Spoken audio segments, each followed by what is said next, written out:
او خب برای فیسبوک خوب است ولی باز یک چیزی است که تو هم میمانه است.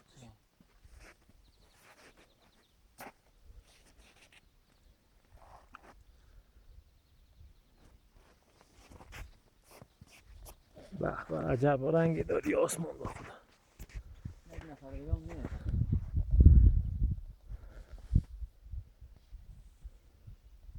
میاد. کی است شکیب است؟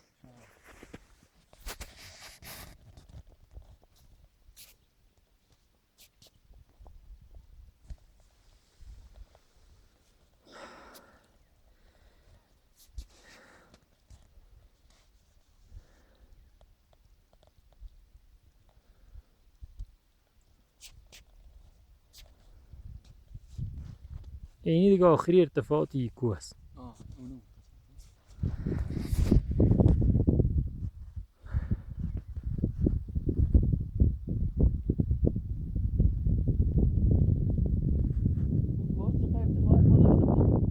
کدام کو؟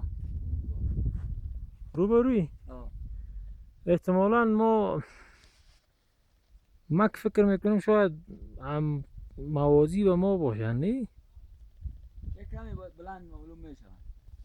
اون کو یک قسمت های سالنگ 4000 و چند صد متر است.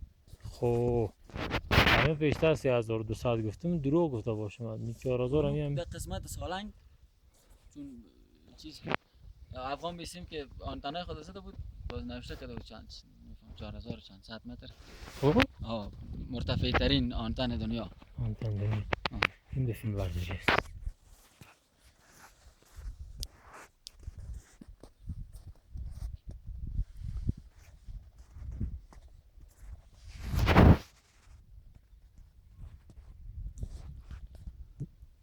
و اینجا هم یک 400-500 متر اگر کمتر باشد شاید دمی حدود 3500 3500 همون چیز هست. 4000 باشه.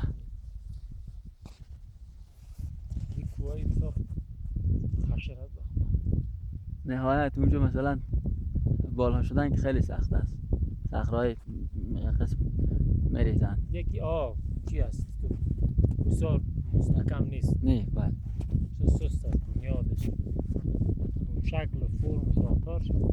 مثلا برای کوهنوردان خیلی هم مشکل شاید باشه که کوهنورد که در اینجا فکر نکنم سون سنگ میریزه. احتمال خطر داره. محکم نیست. دیواره که محکم داره. مثلا این روباری طرف اگه چی بود اونجا بستم اون سنگا ریخت قسمت این به اساس تغییرات آب و هوا به احتمالا از زیاد برش ایجاد شده.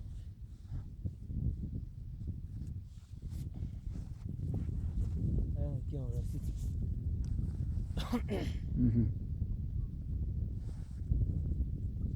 شکیب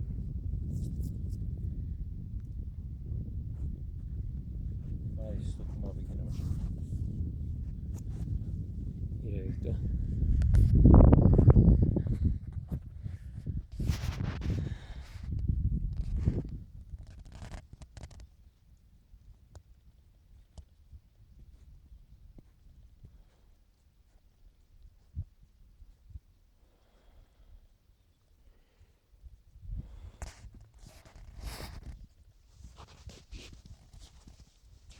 خدا کنه که زیر پای ما ترک نکنه.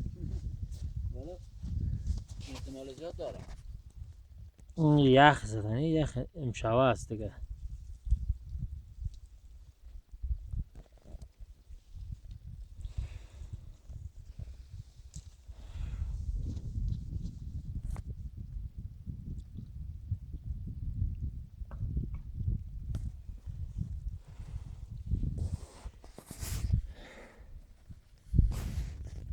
بسیار راه است والا. کجا؟ همینجا. همین گردش نیم ساعت پیش. زیادتر هم خواهد شد. ما فکر کنم 40 دقیقه شاید بر بگیر. فیلم برداری دار مقصد چکه. آبی عق زدن. پایین شیشه بخی. خطر قبول کرده. بخی بالا بیاد. زمین اگه فکرش کنم. یک